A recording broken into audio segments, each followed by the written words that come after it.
உங்கள் தங்க நகையை அதிக விலைக்கு விற்கவும் மற்றும் அடகில் இருக்கும் தங்க நகையை மீட்டெடுத்து அதிக விலைக்கு விற்கவும் உடனே அணுகவும் பிரைம் கோல்டு ஹப் 9840551787.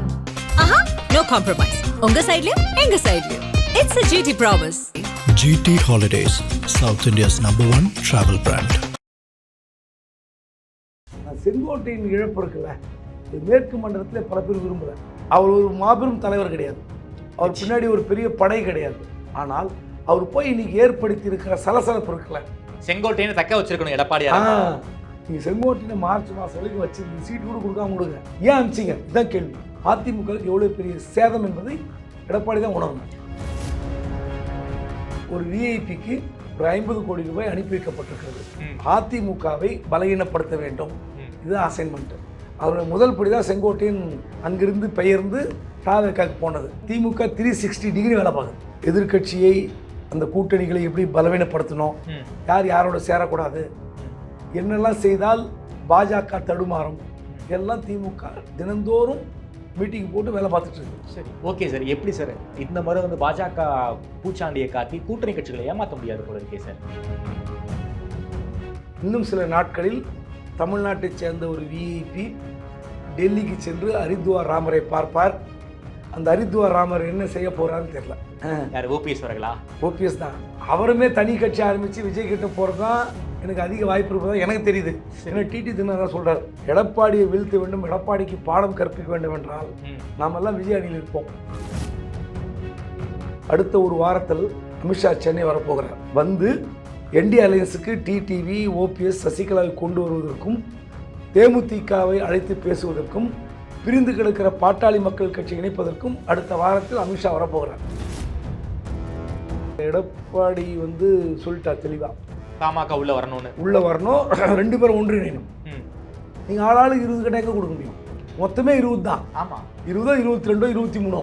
ஆனால் ஆளாளுக்கு தனித்தனியாக நீங்கள் சரி 20, 15 கொடுக்கவே முடியாது. இந்த 2 பேரும் ஒருங்கிணைக்கிற பணி அமித்ஷா எப்படி சக்ஸஸ் பண்ண போகிறாரு அது பார்க்கணும். ஆல்மோஸ்ட் தேமுதிகவும் அழைத்து பேசுவதற்கு அவர் தயாராக இருக்கிறார். 2026 திமுக பணம் கொடுத்தாலும், நலத்திட்டங்களை சொல்லி ஓட்டு கேட்டாலும், கூட்டணி பலமாக இருந்தாலும் எடப்பாடி தோற்று போய் விடுவார், விஜய் வந்து ஆட்டத்தை கலைத்து விடுவார், இப்படிலாம் எதுவுமே தீர்மானிக்க முடியாது. தீர்மானிக்க முடியாத தேர்தலாக தான் நான் பார்க்குறேன். ஆதரணையர்களுக்கு அன்பு வணக்கம். இன்று நம்மோடு மூத்த பத்திரிகையாளர் திருமதி குபேந்திரன் அவர்கள் இருந்தார். வணக்கம் சார். வணக்கம். செங்கோட்டையன் அவர்கள் தாவேகாவுக்கு போயிட்டாரு. அதையொட்டி தான் தமிழ்நாடு அரசியல்களும் செங்கோட்டையன், தாவேகா, ஏடிஎம்கே இப்படி தான் போய்கிட்டு இருக்கு. செங்கோட்டையன் அதிமுக போயிட்டார், அவருக்கு ஒரே அஜெண்டா எடப்பாடியை காலி பண்ணும். அது இல்லாமல் அதிமுகவில் சைலண்ட்டாக எடப்பாடியை விரும்பாதவர்கள் பல பேர் இருக்காங்க. அவர்கள் எல்லாரையுமே வந்து தாவேகாவுக்கு கொண்டு வருவதற்காக செங்கோட்டையனுக்கு ஒரு அசைன்மெண்ட் கொடுத்துருக்காங்க அப்படிங்கிற டோனில் பலரும் பேசிக்கிட்டு இருக்காங்க. அது உண்மைதானா? உண்மை இல்லாமலாம் செங்கோட்டையன் வெளியே போய் விஜய் கட்சியில் சேர்ந்து நேற்று பேட்டி கொடுக்குறாரு. எடப்பாடி ஒன்றும் பெரிய தலைவர் கிடையாதுங்க. ஆமாம், அவருக்கு நான் பதில் சொல்ல வேண்டியதுங்கிறார். அது என்ன எகத்தாலும் இல்லை, எடப்பாடி பழனிசாமி அவர்களுக்கும் இது ஒரு பாடம். செங்கோட்டையன் வந்து கற்றுக் கொடுத்த பாடம் இருக்குல்ல, அதுதான் கால கொடுமை. ஏன்னா அவர் எல்லாருமே லெஃப்ட் ஹேண்டில் டீல் பண்ணார் எடப்பாடி. நீங்கள் அவர் ஒன்றும் ஜெயலலிதா கிடையாது. ஆமாம், அது எல்லாருக்கும் தெரியும், அவருக்கு ரொம்ப நல்லா தெரியும். உங்களுக்கு கிடைத்த வாய்ப்பை நீங்கள் பயன்படுத்திக்கிட்டீங்க. ஆனால் அந்த வாய்ப்பு கிடைத்த வாய்ப்பு அல்லது உங்களுக்கு தேடி வந்த வாய்ப்பு ஏதோ ஒன்று. இப்படி இருக்கும்போது நீங்கள் ஏற்கனவே உங்கள் மேலே வந்து துரோகி, சசிகலாவுக்கு துரோகம் பண்ணிட்டீங்க, டிடிவி தினகரனுக்கு துரோகம் பண்ணிட்டீங்கன்னு சொல்கிறாங்க. அப்போது அந்த 2 பேரை விட்டுருங்க. இந்த 2 பேர் வந்து உண்மையிலே அரசியலுக்கு அப்பாற்பட்டவர்கள், நேரில் இருந்து ஆட்டி படைத்தவர்கள். உண்மையிலே அரசியலில் பல பேர் விரும்புகிறது என்னென்னா, இப்படி ஆட்டி படைத்தவர்கள் காணாமல் போனது நல்லதுன்னு நினச்சான். அவங்களுக்கு பாடம் கற்றுக் கொடுத்தது நீங்கள் துரோகியாக வச்சுங்க, இல்லை ராஜதந்திரமாக வச்சுங்க, ஏதோ ஒன்று. ஆனால் எடப்பாடியை ஒட்டுமொத்த அதிமுகவும் பாராட்டியது. ஆனால் செங்கோட்டையின் இழப்பு இருக்குல்ல, அது மேற்கு மண்டலத்தில் பல பேர் விரும்பலை. இந்த என்னென்னா, அவர் ஒரு மாபெரும் தலைவர் கிடையாது, அவர் பின்னாடி ஒரு பெரிய படை கிடையாது. ஆனால் அவர் போய் இன்றைக்கி ஏற்படுத்தி இருக்கிற சலசலப்பு இருக்குல்ல, விஜய் கட்சிக்கு போன பிறகு ஏற்படுத்திய சலசலப்பு, அங்கே உக்காந்துக்கிட்டு எல்லாருக்கும் ஃபோன் பண்ணி நீங்கள் வந்துருக்கீங்கன்னு கூப்பிட்றது இருக்குல்ல, அசைன்மெண்ட் கொடுத்த மாதிரி சொல்கிறோம்ல, அதுதான் கால கொடுமை. ஓகே. தமிழ்நாட்டில் அவ்வளோ பெரிய கட்சி அதிமுக, கட்டமைப்பே இல்லாத ஒரு கட்சி விஜய் கட்சி. தாவேக்கா. நம்ம பார்த்துருக்குறோம். ஏன்னா அவர் மட்டும்தான் விஐபி, அவர் மட்டும்தான் பேசுவார். எங்கே போனாலும் ஒரு கூட்டம்னா முன்னாடி யாராவது 4 பேர் பேசுவாங்கள்ல, விஜய் கட்சியில் அப்படி எங்கேயா பார்த்துக்கிறீங்களா? விஜய் தான் பேசுகிறார். விஜய் தான் பேசுவார். கூட்டம் அப்படியே இருக்கணும், செக்கு மாடு மாதிரி அங்கேயே நிற்கணும். இவர் வந்து பேசிட்டு கலவரத்தை ஏற்படுத்திட்டு போயிடுவார். அதுக்கப்புறம் காரணம் காரியத்தை தேடுவார், வீடியோ அரசியல் பண்ணுவார். அப்படிப்பட்ட ஒரு கட்சிக்கு இன்றைக்கி கட்டமைப்பு உருவாக்கக்கூடிய அளவுக்கு செங்கோட்டையன் போய் உட்காந்துக்கிட்டு வேலை செய்கிறாருன்னா அது எடப்பாடிக்கு கிடைத்த மிகப்பெரிய பாடம். அது அவர் வந்து செய்த மிகப்பெரிய தவறு. எடப்பாடி அவர்கள்லாம் செங்கோட்டையனுக்கு வந்து பதவியே கொடுத்துருக்காரு. உள்ளுக்குள்ள பிரச்சனை இருக்குது, பேசியெல்லாம் முடிச்சிருக்கலாம். ஆனால் இந்த முடிவு, அதுவும் இல்லாமல் அதிமுக இருக்கக்கூடிய அதிருப்தி புலிகள் கிட்ட பேசி தாவேக்காவுக்கு சேருவதற்கு இணைப்பு பாலமாக இருக்காரா சார்? உண்மையாலுமே அந்த ரோலை வந்து செங்கோட்டையன் இப்போ பண்ணிக்கிட்டு இருக்காரா? நமக்கு தெரிந்தவரை பிரிந்து போன அதிமுக தலைவர்களை முதல்ல இழுக்கு பார்க்குறார். வைத்திலிங்கத்துக்கிட்ட பேசிட்டார். ஓகே, எப்படியும் இன்னும் சில நாட்களில் இது நடக்க வாய்ப்பு இருக்கிறது. வைத்திலிங்கம் அவர்கள் தாவேக்காவில் சேர்றாரு. நிச்சயமாக வாய்ப்பு இருக்கிறது, பேசி கொண்டிருக்கிறார். ஆல்மோஸ்ட் முடிஞ்ச மாதிரி சொல்கிறாங்க. ஆனால் ஓபிஎஸ் என்ன சொல்கிறாங்கன்னா, அவசரப்பட வேண்டாம், வெயிட் பண்ணுங்க ஓகே அப்படின்னு சொல்லி வைத்திலிங்கத்தை தடுக்க பார்க்குறார். அது நடக்குமான்னு தெரியாது. ஆனால் இன்னும் சில நாட்களில் தமிழ்நாட்டைச் சேர்ந்த ஒரு விஐபி டெல்லிக்கு சென்று ஹரித்வார் ராமரை பார்ப்பார். அந்த ஹரித்வார் ராமர் என்ன செய்ய போகிறான்னு தெரியல. ஏற்கனவே செங்கோட்டையன் ஹரித்வாருக்கு போறேன்னு சொல்லி அமித்ஷாவை பார்த்தாரு. அந்த ஹரித்வார் ராமர் அமித்ஷா தானா? ஆமாம், ஹரித்வார் ராமர் வேறு யார்? அவர் யாரை பார்த்தாரு? அமித்ஷா தான் பார்த்தாரு. அது அமித்ஷாவை எங்கே பார்த்தாருன்னு இன்னும் யாரும் சொல்ல. ஆந்தி வேலை இறங்கும் போது எங்கேயோ பார்லிமெண்ட்டில் இறங்கும்போது பார்த்தாருன்றாங்க. ஓகே, அதுவும் எல்லாரையும் பார்த்த மாதிரி கையாட்டினாருன்றாங்க. அதுதான் நமக்கு தெரிந்த தகவல். ஆனால் செங்கோட்டையன் தனியாக பார்த்த மாதிரி அவர் கிளைம் பண்ணிக்கிறார். அந்த விஐபி யாருன்னு கேளுங்க. டெல்லிக்கு போகிற விஐபி கேட்டால் தான் உங்களுக்கு இன்ட்ரெஸ்டிங்காக இருக்கும். நானே கேட்குறேன் சார், யார் ஓபிஎஸ் அவர்களா? ஓபிஎஸ் தான். 2 நாட்களுக்கு டெல்லி போய் பார்த்து எனக்கு என்ன கதி, இது மாதிரி வந்து என்ன ஒன்றிணைக்கணும் அதிமுகவில் சொன்ன செங்கோட்டையன் விஜய் கட்சிக்கு போயிட்டார். இப்போ என் பின்னாடி இருந்த மனோஜ் பாண்டியன் திமுக போயிட்டார். இப்போ இன்னும் இருக்கிற ஒரே ஒரு விஐபி வைத்திலிங்கம், அவரும் வந்து தாவேக்காவுக்கு போகிறன்னு துடிக்கிறார். என்னை தனிவரமாக விட்டிங்கன்னா என்ன பண்ணுறது, நான் எங்கே போகிறது, எனக்கு ஒரு நீதி நியாயம் வழங்க வேண்டும் சொல்லி போய் ஹரித்வார் ராமர்கிட்ட கேட்க போகிறார். ஓகே, அவருமே தனி கட்சி ஆரம்பித்து விஜய் கிட்ட போகிறது தான் எனக்கு அதிக வாய்ப்பு இருப்பதாக எனக்கு தெரியுது. ஏன்னா டிடி தினகரன் சொல்கிறார், எடப்பாடியை வீழ்த்த வேண்டும், எடப்பாடிக்கு பாடம் கற்பிக்க வேண்டும் என்றால் நாமெல்லாம் விஜய் அணியில் இருப்போம், ஒரு கட்சியாக ஃபார்ம் பண்ணுவோம். கட்சியாக ஃபார்ம் பண்ணி போனால் நமக்கு மரியாதை இருக்கும். செங்கோட்டையன் போய் சேர்ந்துட்டார், சரி அவரை விட்டுருவோம், இனிமேல் போய் யாரும் சேராதீங்க, நம்ம ஒரு கட்சியாக போய் சேர்ந்தோம்னா நமக்கு ஒரு மரியாதை கிடைக்குன்னு அவர் ஒரு ஒர்க் அவுட் பண்ணுறாரு. ஓகே, அந்த ஒர்க் அவுட்டில் ஓபிஎஸ் இணைவாரா, இல்லை ஓபிஎஸ் தனியாக கட்சியாக அமைத்து சேருவாரா, இல்லது செங்கோட்டையன் போலவே விஜய்கிட்ட போய் நின்று தலைமை ஒருங்கிணைப்பாளருக்கு மேலே ஏதோ ஒரு பதவி இருந்தால் கொடுங்க தம்பி, நான் 3 முறை முதலமைச்சராக இருந்துட்டேன், செங்கோட்டையன் சீனியர் தான், ஆனால் நான் முதலமைச்சராக இருந்துட்டேன், கட்சியோட ஒருங்கிணைப்பாளராக இருந்துட்டேன், எனக்கு ஏதாவது போட்டு கொடுங்க தம்பின்னு கேட்பாரா தெரியல. சார், ஓபிஎஸ் அவர்கள் ஓபிஎஸ்ஸை வந்து பாஜக எப்படி டீல் பண்ணுச்சுன்னு நமக்கு நல்லாவே தெரியும். நம்ப வச்சு கழுத்தெடுத்துட்டாங்க. இன்னமும் பாஜக ஓபிஎஸ் நம்பிக்கிட்டு இருக்காரா சார்? நமக்கு இன்னமும் நல்லது பண்ணுவாங்க அப்படிங்கிற ஒரு நம்பிக்கையில் ஓபிஎஸ் இருக்காரா சார்? அப்படி இருந்தார்னா அவரை விட பாவம் இந்த உலகத்தில் வேறு யாருமே இருக்க மாட்டாங்க போல இருக்கே. இல்லை, பாவம் பரிதாபம் புண்ணியம்லாம் அவருக்கு தெரியாதா?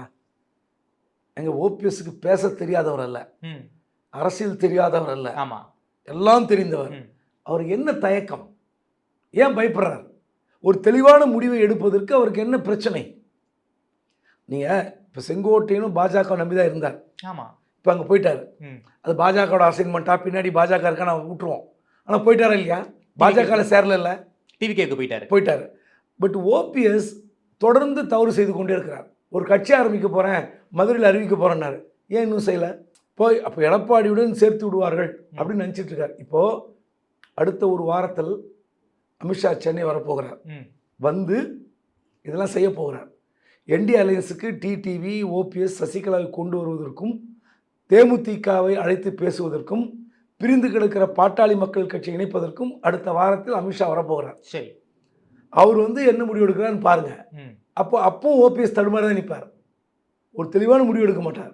இவ்வளோ பிரச்சனையை பேசுவதற்கு, அதிமுக கூட்டணியை பலப்படுத்துவதற்கு அமித்ஷா வந்தாலும் ஓபிஎஸ்க்கு ஒரு விடிவு பிறக்குமா தெரியல. ஓகே சார், டிடிவி தினகரன் நம்ம விஜய் கூட போகணுங்கிறாரு. அதே போல் வைத்திலிங்கமும் விஜய் கூட போகணுங்கிறாரு. இவ்வளவு குழப்பத்தில் ஏன் சார் வந்து ஓபிஎஸ் இருக்காரு? ஒரு பக்கம் திமுக தலைவர் ஸ்டாலினை பார்க்குறாரு, இன்னொரு பக்கம் அமித்ஷாவை பார்ப்பதற்காக டெல்லி போகிறாருங்கிறீங்க. இவ்வளவு குழப்பத்தில் ஏன் ஓபிஎஸ் இருக்காரு? அதுக்கு வந்து அரசியலை முழுக்கு போட்டு ஆன்மீகம் விவசாயம்னு தேனிலேயே இருந்துடலாமே சார். இவ்வளவு ஏன் குழப்பம் இருக்கு ஓபிஎஸ் அவர்களுக்கு? இல்லை, அது முதல் கோணல் முற்றும் கோணல் அப்படின்ற ஒரு சித்தாந்தம் இருக்குது. இப்போது நீங்கள் ஒரு அடக்கத்திற்கும் பணிவிற்கும் இந்த மாதிரிலாம் ரொம்ப ஒரு மாதிரியான போய் சிக்க வச்சிட்டாங்க. அவர் தான் அடக்கம், அவர் தான் பணிவு, பரதன். ஆமாம், அவரை விட்டு அவர் யாருமே இல்லை அப்படின்னு. ஸோ அதுக்கேற்ற மாதிரி டிடிவிக்காக இருந்தார், சசிகலாக்காக இருந்தார், ஜெயலலிதாக்காக இருந்தார். ஓகே. அவரால் வந்து சொந்த மாவட்டத்திலே அவரால் வந்து எதிர்ப்பரசல் செய்ய முடியல.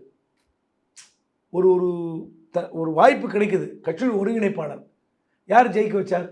தன் மகன் ரவீந்திரநாத்தை தவிர வேறு யாரும் ஜெயிக்க வைக்கல. ஓபி ரவீந்திரநாத்தை தவிர வேறு யாரும் ஜெயிக்க வைக்கல. இப்போ என்ன அர்த்தம்? அப்போ உங்களை நம்பி ஒரு தென் மாவட்டத்தில் ஒரு 10-15 பேர் ஜெயிக்க வச்சுருந்தாங்கன்னா ஓபிஎஸோட பலம் என்னன்னு தெரிஞ்சிருக்கும். நிச்சயமா 200 கோடி ரூபாய் என் பையன் ஜெயிச்சா போதும், என் பையன் ஜெயிக்கிறது அரசியல், அதுதான் அதிமுக, என்னை யாரும் கைவிட மாட்டாங்க, எப்படியாவது மேக்கப் பண்ணிப்பாங்க, எப்படியோ டெல்லியிலேருந்து நமக்கு ஆதரவு வரும், கவர்னர் கையை பிடிச்சி சேர்த்து வைப்பார், இப்படியே நினைத்து கொண்டு இருந்தால் கடைசியில் எங்கே நிற்கிறார்? நடுத்தரில் நிற்கிறார். அதுதான். அதனால் நீங்கள் சொந்த கட்சியை நம்பணும். எடப்பாடி சசிகலாவுக்கு துரோகம் பண்ணார், டிடிக்கு துரோகம் பண்ணார். ஆனால் கட்சி இன்னைக்கு எந்த இடத்துல அவர் வச்சிருக்கு? இன்னைக்கு அவர் தான் அதிமுக, எடப்பாடி தான் அதிமுக. ஏன் அந்த இடத்துல வச்சிருக்கு? அவர் எல்லாரையும் சரி கட்டினாரா இல்லையா? நிச்சயமா.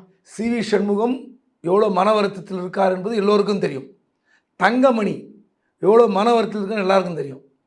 புதுக்கோட்டை விஜயபாஸ்கர் அவருடைய மன வருத்தத்தை நீங்கள் அளவே போட முடியாது.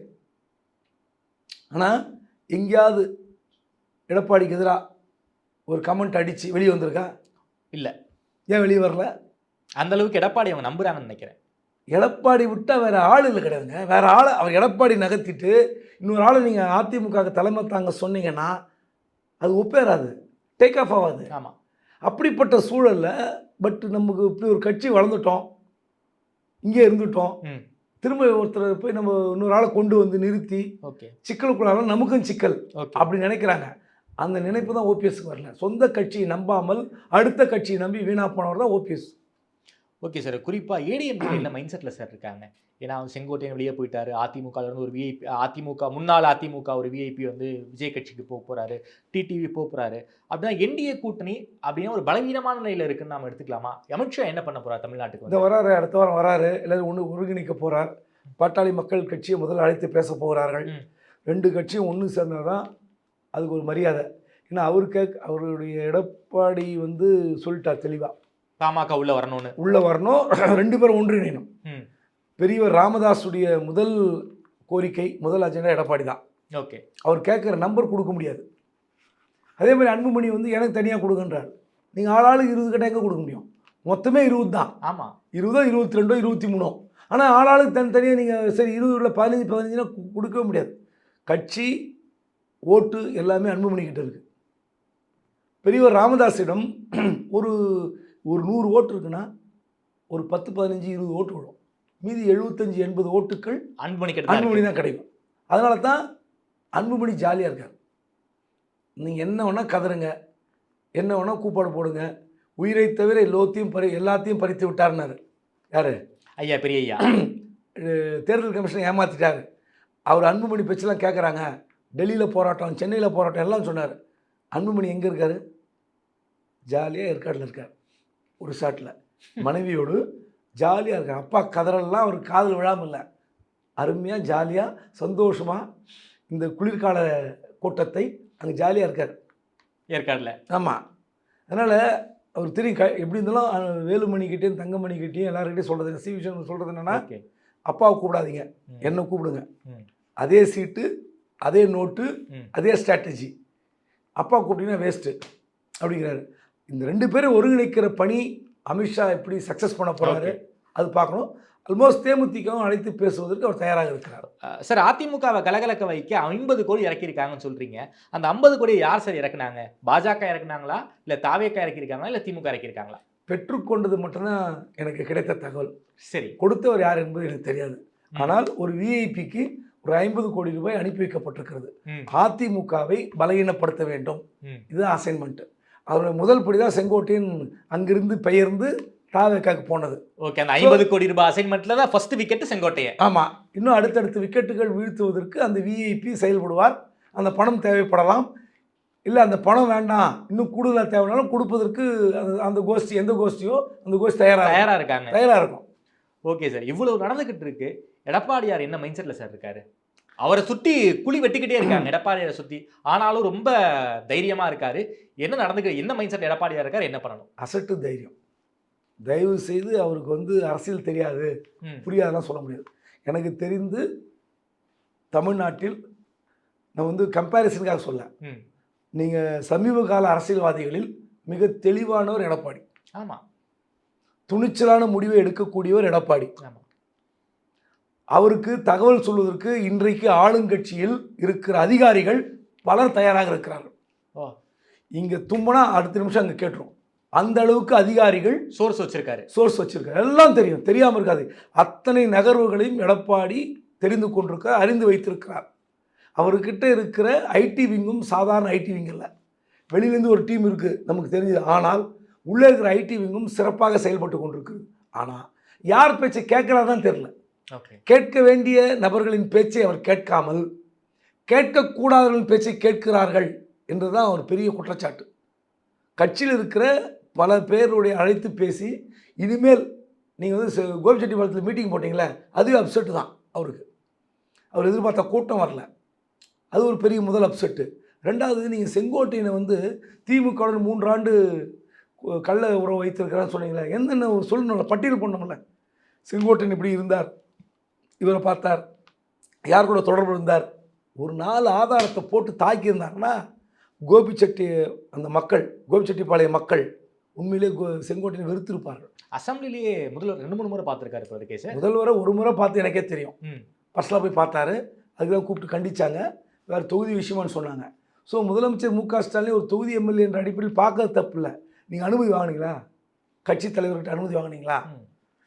என்னோடய பர்சனல் தொகுதி கூட இல்லை, என்னுடைய தனிப்பட்ட விஷயமாக நான் முதலமைச்சரை பார்க்கிறேன், அதில் ஒரு நன்மை நடக்கப் போகிறது, அந்த நன்மையை நான் அனுபவித்துக் கொள்கிறேன் அப்படின்னு சொல்லிட்டாவது போயிருக்கணும். ஓகே, அதான் சொல்கிறேன், அசாத்திய ஒரு நம்பிக்கையில் இருக்கிறார் எடப்பாடி. ஆன்டி இன்கம்பன்சி மட்டுமே போதும், பாஜக அதிமுக கூட்டணி வெற்றி பெறுங்க. மேற்கு மண்டலத்தில் பாஜக அதிமுக கூட்டணிக்கு எட்ஜ் இருக்குது, இல்லைன்னு சொல்ல. ஆனால் செந்தில் பாலாஜி மாதிரி ஒரு தலகர்த்தர், ஃபீல்டு ஒர்க்கர் வேலை பார்த்தார்னா இந்த முறை அதுவும் கஷ்டம். அண்ணாமலை தோக்கடிச்சவர் தானே கோயம்புத்தூரில். அவர் மட்டும் இல்லை, அண்ணாமலை தோக்கடிச்சிருக்க முடியாது. எல்லா அதிகார பரிவாரங்களும் களத்தில் இறங்கியதால் அண்ணாமலை தோற்றார். இல்லாட்டி அண்ணாமலை ஜெயிச்சுதான் வச்சு யோசித்து பாருங்கள் என்ன நடந்திருக்கும். கொங்கு மண்டலத்தின் முகமாக அண்ணாமலை அறியப்பட்டிருப்பார். 40 தொகுதி, தமிழ்நாடு பாண்டி உள்ளிட்ட 40 தொகுதிகளில் ஒரே ஒரு இடத்துல அண்ணாமலை வெற்றி பெற்றிருந்தால் அவர் மத்திய அமைச்சர் மட்டும் இல்லை, திமுக நிலைமை என்ன ஆயிருக்கும்? ஒத்தாள் 4 பக்கம் கம்பு சுற்றி போட்டு அடின்னு அடிச்சிருப்பார். அந்த வாய்ப்பு தடுத்தவர் செந்தில் பாலாஜி என்றால் மிகையே இல்லை, சாதாரண விஷயம் இல்லை. அந்த அளவுக்கு வேலை பார்க்குற டீம் இந்த முறை இருந்தாலும் 2021 ஏற்பட்ட அந்த அதிகப்படியான வெற்றி மேற்கு மண்டலத்திலாம் அதிமுக கிடைச்சிருக்கு. ஆமாம், அப்படிப்பட்ட வெற்றி மீண்டும் அடைவதற்கு வாய்ப்பு இருக்கிறது. செந்தில் பாலாஜி தன் தொகுதியை பார்ப்பாரா, தன் மாவட்டத்தை பார்ப்பாரா, ஒட்டுமொத்த மேற்கு மண்டலத்தையுமே களத்தில் இருந்தீங்க. பார்லிமெண்ட் எலெக்ஷனில் வேறு, சட்டமன்றம் உள்ளாட்சி தேர்தலில் வேறு. சட்டமன்ற தேர்தலில் தானும் ஜெயிக்கணும், தன்னை சுற்றி இருக்கிற மாவட்டத்தையும் ஜெயிக்க வைக்கணும். அப்புறம் இந்த மற்ற தொகுதியில் அப்படி ஓடி வர்றது சாதாரண விஷயம் இல்லை. ஓகே, அதனால் இந்த முறை அந்த மேற்கு மண்டலம் மட்டும்தான் அதிமுக பாஜகவுக்கு ஒரு எட்ஜ் இருக்கும். தென் மாவட்டத்தில் ஒரு சில தொகுதிகள் டெல்டாவில் இருக்கும். வட மாவட்டத்தில் பாட்டாளி மக்கள் கட்சி 10.5 வச்சு நீங்கள் பிரச்சாரம் பண்ணிங்கன்னா அது சவுத்தில் மைனஸ். ஆமாம். ஸோ நிறைய குழப்பங்கள் இருக்குது. இந்த நிலைமையில் கட்சி பலகீனமாகிறது.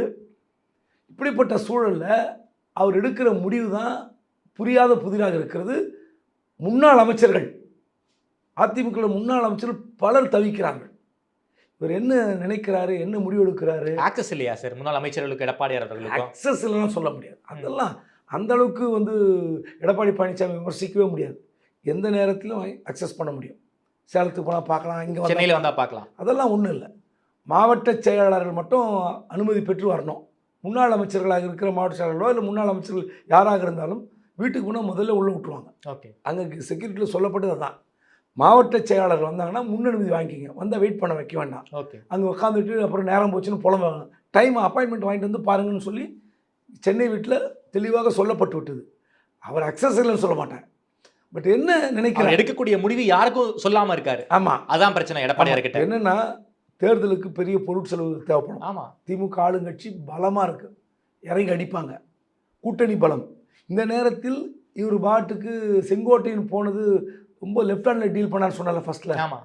அந்த நடவடிக்கை தான் இன்னைக்கு பல பேரை, பல அதிமுக தொண்டர்கள், நிர்வாகிகள், மாவட்டத்தில் நகர ஒன்றிய எல்லோரையும் கலகலக்க வைத்திருக்குது. அப்போ நம்ம தோற்றுருவோமோ அப்படின்ற எண்ணத்தை விதைத்து விட்டது. ஓகே. செங்கோட்டையனை தக்க வச்சிருக்கணும் எடப்பாடியார். நீங்கள் செங்கோட்டையனை மார்ச் மாதம் வரைக்கும் வச்சிருந்து சீட்டு கூட கொடுக்காம கொடுங்க, ஏன் அனுப்பிச்சிங்க? இதுதான் கேள்வி. இது நான் கேட்கல.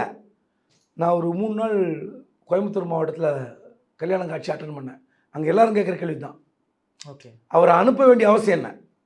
அவர் பெரிய ஆள், அவர் பல பேரை வாழ வைத்தவர், அப்படிலாம் கிடையாது.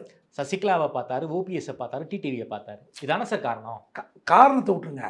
நீங்கள் பாருங்கள், அத்திக்கடவு அவிநாசி திட்டத்திலேருந்து எதிர்ப்பு இருக்குது. ஆமாம். அது பிரச்சனை எப்போ நடந்தது? ஒரு 7-8 மாதம். ஆமாம், இருக்கும். 7-8 மாதம். அப்போது அவர் அதிர்த்தில் இருக்கார்ல, அவர் சரி பண்ண வேண்டிய பொறுப்பு இருக்கா இல்லையா? நிச்சயமாக இருக்குது சார். எடப்பாடியார் இருக்கு. எஸ்வி சேகரையே வந்து நம்ம ஆளை வச்சு கூட்டிட்டு வந்ததுங்க பொதுக்குழுக்கு.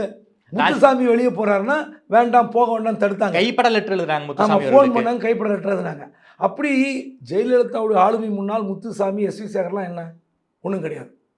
கூப்பிட்டாங்களே இந்த அம்மா, போகக்கூடாதுன்னு சொன்னாங்களா இல்லையா? சேகர் பாபு அவர் வந்து மாவட்ட செயலர் பதவி பறிக்கப்படுகிறது, அதுக்கு பதிலாக எம்ஜிஆர் இளைஞரணி பதவி தரப்படுகிறது, மாநில பொறுப்பு. அவர் கடைசி திமுகவில் சேர்கிற முதல் நாள் வரை அந்த அலுவலகத்துக்கும் ஆஃபீஸுக்கும் வந்துட்டு போயிட்டுருப்பார். நீங்கள் பாருங்கள், செக் பண்ணி பாருங்கள். அந்த அம்மா திரும்ப கூப்பிட மாட்டாங்களா அப்படின்னு அவரெல்லாம் காத்து கிடந்தார். ஓகே. பல பேர் வந்து போவதற்கு இப்போ அனிதா ராதாகிருஷ்ணன் போனாங்க, சேகர்பாபு போனாங்க, நிறைய பேர் போனாங்களே 2006 to 2011 திமுக ஆட்சி காலத்தில். அப்போது நீங்கள் எதிர்கட்சியாக இருக்கிறீங்க, அதே மாதிரி காலகட்டம். அப்போ நீங்கள் வந்து கட்சியில் இருக்கிற ஒவ்வொரு இழப்பும் அந்த பகுதியில் சில சேதாரங்களை ஏற்படுத்தும். பெரிய பேசு ஊடகங்களில் பெரிய பேசு பொருளாமா? ஆமாம். இன்னைக்கு செங்கோட்டையன், நீங்கள் செங்கோட்டையன் வந்து எங்கேயுமே போகல, விஜய் கட்சிக்கு போனதுனால தான் இன்றைக்கி அவ்வளோ வரவேற்பு. எங்கே போனாலும் அதிமுககாரங்க போகல, விஜய் கட்சிக்காரங்க வராங்க எங்கே போனாலும். ஆமாம். நான் கோயம்புத்தூர் போன அன்றைக்கி தான் செங்கோட்டையன் வரார் ஏர்போர்ட்டுக்கு. அந்த ஏர்போர்ட்டில் வாசலில் 5000 பேர்னு சொன்னாங்க, கம்மியாக இருக்கும். மேலே தாளம், பேண்டு செட்டு வச்சு, நாதஸ்வரம் வச்சுக்கிட்டு, கொடியை வச்சுக்கிட்டு அவ்வளோ பேர் நிற்கிறாங்க. உண்மையிலே அதிமுக இருந்தால் கூட அவ்வளோ வரவேற்பு இருந்திருக்காரு. விஜய் கட்சியில் செட் பண்ணி அவங்க உள்ளூர் ஆட்கள் தான் எல்லாம் வந்துட்டாங்க. அன்றைக்கி விஜய் கட்சியில் சேரும்போது கூட ஒரு பெரிய கூட்டம்லாம் அவர் சேர்க்கலை. அவருடைய ஆதரவாளர் சத்தியபாமா எக்ஸ்எம்பி, மற்றபடி வந்து சேர்ந்த எல்லாமே அவங்க தெருவில் இருந்தவங்கன்னு சொல்கிறாங்க. தெருவில் இருந்தாங்களோ, கோபிச்செட்டிப்பாளையம் தொகுதியில் இருந்தாங்களோ, ஈரோடு மாவட்டமோ, ஆனால் அதிமுகவுக்கு எவ்வளோ பெரிய சேதம் என்பதை எடப்பாடி தான் உணரணும். Okay sir. அதுவும் இல்லாமல் திமுகவும் செங்கோட்டையனுக்கு ஒரு ஆஃபர் கொடுப்பதாக இருந்துச்சு. அந்த ஆஃபரையெல்லாம் விட்டுட்டு டிவிகேல சேர்ந்த பின்னணி சார், அதுதான் ஒரு பெரிய மூடு மந்திரம். அது வந்து அவர் தான் ஓப்பன் பண்ணணும். ஆனால் திமுக வந்து செங்கோட்டையனுக்கு ஒரு பெரிய ஆஃபர் கொடுப்பதற்கு தயாராக இருந்தாங்களா? அது எனக்கு தெரியாது என்ன பதவி அப்படின்னு. அவர் என்ன நினைக்கிறாருன்னா, அங்கே 10ஓட 11 போய் இருப்பதற்கு இது நல்ல இடம்னு நினச்சிருக்கலாம். ஓகே. அதாவது சிங்கத்துக்கு வாழா இருக்கிறதுக்கு பதிலாக எலிக்கு தலையாக இருக்கலாம்னு முடிவு பண்ணிட்டாரு. அங்கே போனால் 11 பேர் தான் பேட்ஸ்மேன் கிரிக்கெட்டில். ஆமாம். நீங்கள் சப்ஸ்டியூட் உட்கார வச்சிட்டிங்கன்னா கஷ்டம். இங்கே அப்படி இல்லைல்ல, இங்கே ஓப்பனிங் பேட்ஸ்மேன் நீங்கள் தான், பவுலர் நீங்கள் தான், ஆல்ரவுண்டர் எல்லாம் நீங்கள் தான். ஏன்னா உங்களுக்கு வாய்ப்பு உங்களுக்கு அதிகமாக கிடைக்கும். அதனால் அவருக்கு ஆசைப்பட்ட மாதிரி இங்கே இடம் கிடைச்சிது, அவ்வளோதான். Okay sir. விஜயகாந்துக்கு ஒரு பண்ருட்டியா எப்படி இருந்தாரோ அதே மாதிரி விஜய்க்கு செங்கோட்டையன் கிடைச்சிட்டார் நம்ம எடுத்துக்கலாமா? பாருங்க, விஜயகாந்துடைய அரசியல் பயணம், அவருடைய செயல்பாடெல்லாம் நம்ம பார்த்துட்டோம். மீடியாவை சந்திக்காமல் இல்லை, சந்திச்சார். இன்னும் சொல்ல போனால் மீடியாவை திட்டினார். நீங்கள் ரூமில் ஒரு மீடியான்னு சொல்லிட்டீங்கன்னா அவர் சினிமா பத்திரிக்கையாளராக, அரசியல் பத்திரிக்கையாளர் தான் கேட்பார். ஓகே. அடுத்த நிமிஷம் உள்ள வரும், யார்கிட்ட பேசினாலும். ஓகே. கட்சிக்காரர்கள் யாராக இருந்தாலும் வாங்க உட்காருங்கன்னா சொல்லுங்க பாரு, இல்லைன்னா தனியாக பேசணும், அப்படியே அதெல்லாம் கொஞ்சம் வெளியே போங்கப்பா, அப்படி அனுமதித்தார். விஜய் அப்படி யாரையாவது பார்த்தாரா? இதை பேட்டி கொடுத்துருக்காரா? இல்லை பேட்டி கொடுக்குறது அப்படி இருக்கட்டும், பத்திரிக்கையாளர்களை தனிப்பட்ட ரீதியில் கூட ஒரு யாரையுமே பார்க்கலையா சார்? எனக்கு தெரிந்து பார்க்கல. அவர் வேறு யாரும் ரகசியமாக சந்திச்சாரு எனக்கு தெரியாது. ஒருத்தர் கூட பார்க்க மறுக்கிறாருன்னா அப்போ என்ன அர்த்தம்? நீ ஒரு பத்திரிகையாளர் சந்திப்பு நடத்துவதற்கே அவருக்கு வந்து வாய்ப்பு இல்லையா? அல்லது உங்களுடைய திறமையின்மை காரணமா? இல்லை மீட் பண்ண எக்ஸ்போஸ் ஆகிருன்ற பயமா? என்ன பிரச்சனை உங்களுக்கு?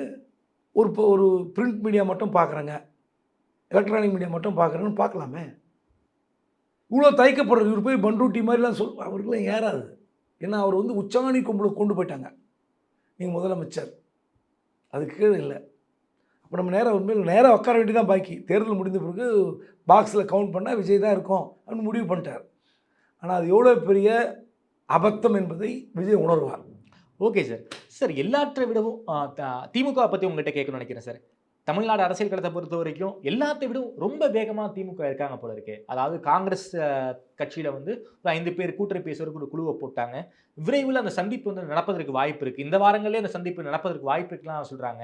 கூட்டணி பேச்சுவார்த்தையை இன்னும் ஜனவரி பிப்ரவரி தான் போக வாய்ப்பு இருக்குது. டிசம்பர்லேயே கூட்டணி பேச்சுவார்த்தை ஆரம்பிக்க போதா சார் திமுகவை பொறுத்த வரைக்கும்?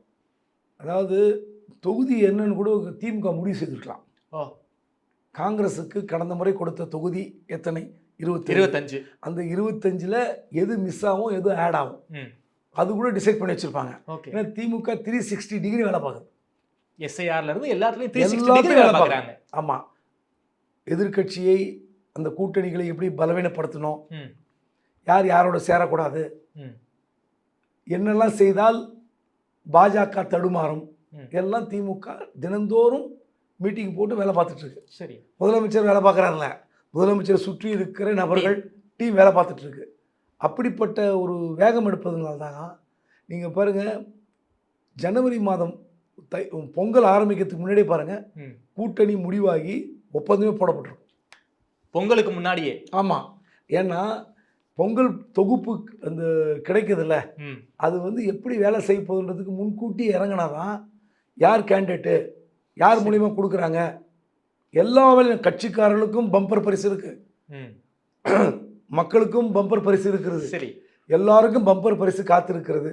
அதற்கு முன்பு கூட்டணி முடிச்சிட்டாங்கன்னா இந்த தொகுதி சலசலப்பு, கூட்டணியில் வந்து முட்டல் மோதல் இதெல்லாம் இல்லாமல் பார்த்துக்கிறதுக்கு எல்லா வேலையும் செய்ய தயாராகிட்டாங்க. Okay sir. எப்படி சார் இந்த முறை வந்து பாஜக பூச்சாண்டியை காட்டி கூட்டணி கட்சிகளை ஏமாற்ற முடியாது போல இருக்கே சார்?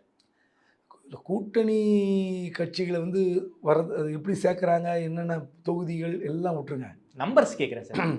ஆளுங்கட்சியை கலகலக்க செய்வதற்கு பாஜக என்ன செய்ய போகுதுன்னு கேட்டிங்கன்னா பொருத்தம். நீங்கள் கூட்டணி கட்சியை பலப்படுத்துவது எப்படி பார்த்துட்டோம்ல, இது வரைக்கும் பேசணும். ஓகே, கூட்டணி கட்சி என்ன கதியில் இருக்குது, அதிமுக என்ன கதியில் இருக்குன்னு, அவங்கள ஒன்றிணைக்கிறதுக்கு அது வரப்போறாரு, செய்ய போகிறார், விட்டுருங்க. ஆளுங்கட்சியை கலங்கடிக்க வேண்டும், அதுதான் எடப்பாடியுடைய முதல் கோரிக்கை. ஓகே, அந்த அசைன்மெண்ட்டுக்கு படி இந்த டிசம்பர் 15லேருந்து டிசம்பர் 2nd வீக்லேருந்து பொங்கலுக்குள்ள ஒரு பெரிய கலவரத்தை ஆளுங்கட்சியில் ஏற்படுத்தும். அது நடக்கும். பல ஆளுமைகள் வீட்டில் ரெய்டு உற்சவங்கள் நடக்க போதா? ரைடு நடக்கும், தேவையில்லாத குடைச்சல்கள், ஆமாம், பயங்கரமாக பண்ணுவாங்க. அதுக்கான பிளான் பயங்கரம் ஒர்க் பண்ணிவிட்டு கோர்ட்லலாம் கொண்டு வந்து கேஸை போட்டு நிறுத்தத்துக்குலாம் தயாராகிட்டாங்க. ஓகே, அதாவது திமுகவை கலங்கடிப்பதற்கு பாஜக தயாராகிவிட்டது, திமுகவும் தயாராக இருக்கிறது அதை ஃபேஸ் பண்ணுவதற்கு. ஆமாம், வேறு வழி இல்லைல்ல. நீங்கள் வந்து என்ன மிரட்டினாலும் உருட்டினாலும் திமுக வந்து ஒரு ஃபைட்டிங் கேரக்டர் உள்ள ஒரு பார்ட்டி. ஆமாம், என்ன ஒன்றா நீ பண்ணு, நாங்கள் மோதி பார்த்துருவோம், எந்த சவாலுக்கும் தயாராக இருக்குது திமுக. ஆமாம். Okay sir. குறிப்பாக பரிசு சொன்னீங்க, கட்சிக்காரங்களுக்கு தீபாவளி பொங்கலுக்கு அவங்க கவனிக்கிறது வழக்கம். பொங்கல் பரிசு பம்பர் பரிசுன்னு சொல்கிறீங்க. நிதி நிலைமை வேறு ரொம்ப மோசமாக இருக்குது, கோட்டையில் அதுவே நிதித்துறையே ரொம்ப சிரமப்பட்டுக்கிட்டு இருக்காங்கிற செய்திகள்லாம் வந்துக்கிட்டு இருக்கு. அந்த பம்பர் பரிசு என்னவா இருக்க வாய்ப்பு இருக்குது? திமுகவுக்கு வந்து இந்த வாய்ப்பை வந்து பயன்படுத்தாமல் இருந்தால் என்ன நிலைமை அப்படி யோசிக்கிறாங்க. எல்லாரும் சொல்கிறாங்களே, இப்போ நீங்கள் வந்து வெறும் 1000 ரூபாய் உரிமை தொகை இதெல்லாம் வந்து பழசாகி போச்சு, புதுசாக என்ன செய்ய போகிறீங்க, 1000 ரூபாய் கொடுத்து சொன்னால் எடுபடல தம்பி, அதெல்லாம் சொல்லிட்டீங்க, செஞ்சுட்டு, அதுக்கு தான் நாங்கள் வந்து நாடாளுமன்றத்தில் ஓட்டு போட்டோம். ஆமாம், புதுசாக சொல்லுங்கள். இந்த மாதிரிலாம் கேட்கும்போது இது இந்த ஃபீட்பேக் தான் போய் அங்கே சேருது. சரி, சேர்ந்த பிறகு என்ன ஒரு பெரிய ஒரு பரிசு, 3000, 4000, 5000 என்ன கொடுத்தால் மக்கள் மகிழ்வார்கள். அந்த அந்த ப்ரோக்ராம் எப்படின்னா பொங்கலில் ஸ்டார்ட் பண்ணி தேர்தல் அறிவிப்பு பின்னாடி கூட தொடரும். ஏன்னா அறிவிக்கப்பட்ட திட்டம். ஆமாம், கோர்ட்டு கூட போக முடியாது, ஏன்னா பாதி பேர் கொடுத்துட்டோம். ஏன்னா பீகாரில் இப்படி தான் பண்ணாங்க. 2.25 கோடி ரேஷன் கார்டு. ஆமாம். அதில் நீங்கள் 1.25 கோடி கொடுத்து மிச்சம் 1.25 கோடி கொடுக்காம இருக்க முடியாது. கவர்மெண்ட் தடை போட முடியாது. அரசு திட்டம் கொடுங்கன்றுவாங்க. பீகாரில் கொடுக்கறதுக்கு தடை போட்டாங்களா? 10,000 ரூபா கொடுத்தாங்க. அந்த மாதிரி அதே மாதிரி இங்கே வரும். ஸோ அதனால் இந்த ஸ்கீம் இருக்கிறதுக்கு வாய்ப்பு இருக்கிறது. அது வந்து ஒரு பெரிய தாக்கத்தை ஏற்படுத்தும் திமுக நம்புகிறாங்க. ஓகே. ஆனால் அந்த ஆன்டி இன்கம்பன்சியை தான் நம்பியிருக்காங்க எடப்பாடி. ஓகே. பணம் கொடுத்தாலும் சரி, நலத்திட்டங்களை சொல்லி ஓட்டு கேட்டாலும் இந்த ஆன்டி இன்கம்பன்சி தனக்கு கிடைக்கும். அதான் 4 எலெக்ஷன் வச்சா கூட மக்கள் எல்லாரும் ரெட்டலைக்கு ஓட்டு போடுவாங்கிற மைண்ட் செட்டில் எடப்பாடியார் இருக்காரு. ஆமாம், இந்த முறை வந்து கணிக்கவே முடியாது. சரி, 2026 திமுக பணம் கொடுத்தாலும் நலத்திட்டங்களை சொல்லி ஓட்டு கேட்டாலும் கூட்டணி பலமாக இருந்தாலும் எடப்பாடி தோற்று போய் விடுவார். விஜய் வந்து ஆட்டத்தை கலைத்து விடுவார். இப்படிலாம் எதுவுமே தீர்மானிக்க முடியாது. தீர்மானிக்க முடியாத தேர்தலாகத்தான் நான் அதை பார்க்குறேன். என்னுடைய கடைசி கேள்வி சார், இப்போது புயல், மழை, டெல்டாவில் மிகப்பெரிய சோகம், பொங்கலுக்கு வந்து ஒரு மிகப்பெரிய பரிசு தொகை வரப்போகுதுன்னு சொல்கிறீங்க. இந்த நிவாரணங்களுக்கு மிகப்பெரிய செலவு பண்ணுவதற்கு அரசு தயாராக இருக்காங்களா சார்? ஏன்னா நான் டெல்டாக்காரன். அந்த அளவுக்கு கிட்டத்தட்ட பல ஆயிரக்கணக்கான ஹெக்டேர் வந்து மழையால் வந்து பயிர்கள்லாம் மூழ்கி இருக்கு. அரசு இடைக்கால நிவாரணம் விவசாயிகளுக்கு எதுவும் பண்ணுவதற்கு வாய்ப்பு இருக்கா? மத்திய அரசு வந்து இதுதான் பெரிய நிதி ஒதுக்கணும். இந்த மழை, புயல், வெள்ளம், இப்படி இயற்கை சீற்றத்தில் மத்திய அரசுடைய பங்கு என்னன்னு பார்ப்பாங்க. இந்த முறை தேர்தல்னால மத்திய அரசும் பணம் கொடுக்கும். ஒருவேளை மத்திய அரசு வந்து வழக்கம் போல் கஞ்சத்தனத்தை காட்டினாலும் திமுக அள்ளி கொடுக்கும். வேறு வழி இல்லை. ஏன்னா இது வந்து கொடுத்தாக வேண்டிய கட்டாயம் மாநில அரசுக்கு தான் அதிகம். ஆமாம். மத்திய அரசு வந்து இந்த முறை மத்திய அரசு ஓட்டு போட மாட்டாங்கன்னு நினைக்க போகிறதில்ல. ஏன்னா கூட்டணி பலத்தால் ஒருவேளை ஆட்சி பிடித்து விட்டால் நம்ம என்ன செய்யலாம் அப்படின்ற நிலைமையில் பாஜகவும் இருக்கும். இந்த முறை பாஜகவும் போட்டி போட்டுக்கொண்டு இந்த மழை வெள்ளத்தால் பாதிக்கப்பட்ட விவசாயிகளுக்கு பணம் கொடுப்பதற்கு வாய்ப்பு இருக்கிறது. தமிழக அரசும் தயாராகி கொண்டிருக்கிறது. ஓகே சார், நன்றி சார். தமிழ்நாடு அரசியல் தொடர்பான பல்வேறு கேள்விகளுக்கு ரொம்ப அறிவாக பதில் சொல்லியிருக்கீங்க. பல்வேறு இன்சைட் இன்ஃபர்மேஷன்ஸை ரொம்ப வெளிப்படையாக பேசியிருக்கீங்க. குறிப்பாக அதிமுகவை கலகலக்க வைக்க 50 கோடி ரூபாய் களத்தில் இறக்கியிருக்காங்க. அதனுடைய முதல் விக்கெட் தான் செங்கோட்டையன். அடுத்தடுத்து பலரும் அதிமுகவுடைய முன்னாள் பிரமுகர்கள் தாவேகாவுக்கு போகிறாங்க. அதே போல் திமுகவை நோக்கி மிக கடுமையான நகர்வுகளை பாஜக செய்ய போகிறாங்க. அதற்கும் திமுக ரொம்ப தயாராகவே இருக்காங்கன்னு பல்வேறு இன்சைட் இன்ஃபர்மேஷன்ஸை ரொம்ப வெளிப்படையாக பேசியிருக்கீங்க. நேரில் வந்து நினைவு கொடுத்து பேசியமைக்கு நன்றி வேந்தன் சார்.